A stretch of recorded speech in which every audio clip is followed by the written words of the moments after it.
All right, welcome everyone. Today we're going to tackle something huge, a powerful new way to think about science and faith.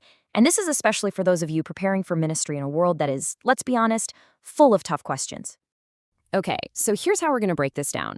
First, we need to frame the core problem, the one you're going to face in your ministry.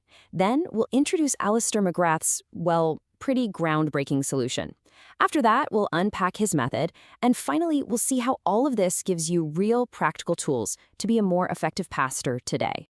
So let's start with a question I guarantee many people in your future congregations are already wrestling with.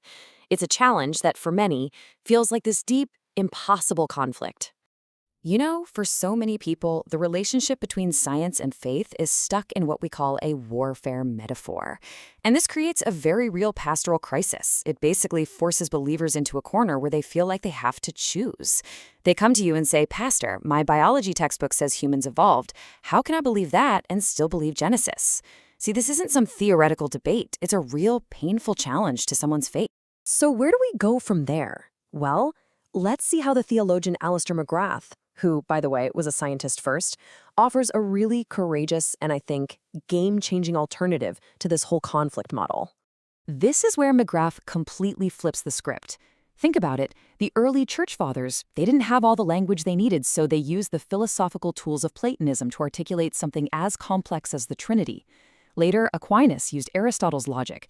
McGrath is arguing that in our time, the very methods of science can serve as a powerful assistant, like a handmaiden, to the work of theology. And this just brilliantly illustrates that shift, doesn't it? It's a move from fear and antagonism to confident, thoughtful engagement. Now, this is really different from other models you might have heard of. This isn't just saying, oh, science and faith should just stay in their separate rooms and not bother each other. No. McGrath is proposing a positive, constructive partnership. He's turning a supposed enemy into a powerful ally. So how in the world does McGrath actually build this bridge, right? I mean, how can two fields that seem so totally different actually work together? Well, the answer's pretty surprising. It lies in recognizing that they share a common way of thinking. McGrath points out that science and theology aren't as alien to each other as we might think. For instance, both of them use something called inference to the best explanation. Think about a detective at a crime scene. They look at all the clues, the fingerprints, the footprints, the timeline, and they decide which story, which suspect, provides the most likely explanation for everything. Well, in the same way, scientists and theologians look at the evidence, whether it's in the natural world or in scripture, and they try to find the most plausible explanation for what they're seeing.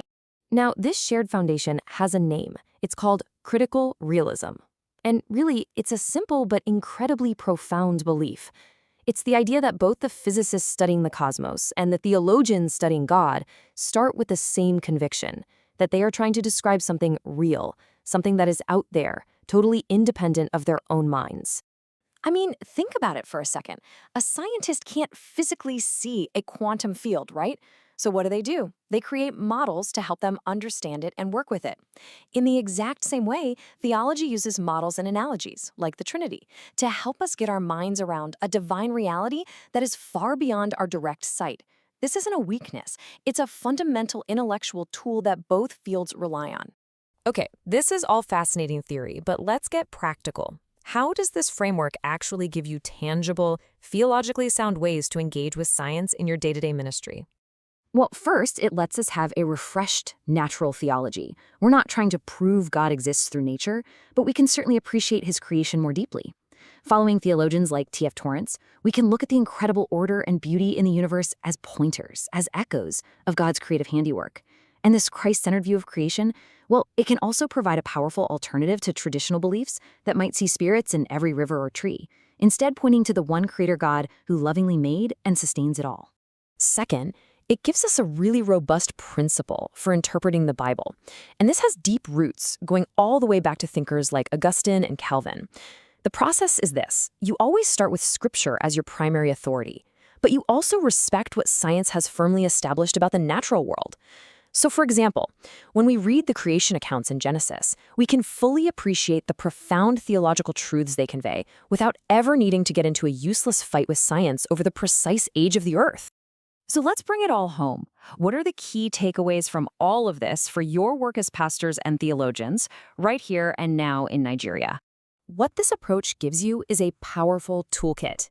You get a confident, intellectually solid response for those people wrestling with scientific skepticism. You get a richer, more profound way to preach about God's creation. You get a faithful, historically grounded method for interpreting Scripture. And most of all, it gives you a way to be theologically orthodox while being fully and confidently engaged with the modern world. So, the crucial point here is that this isn't about compromising our faith. Not at all. It's about empowerment.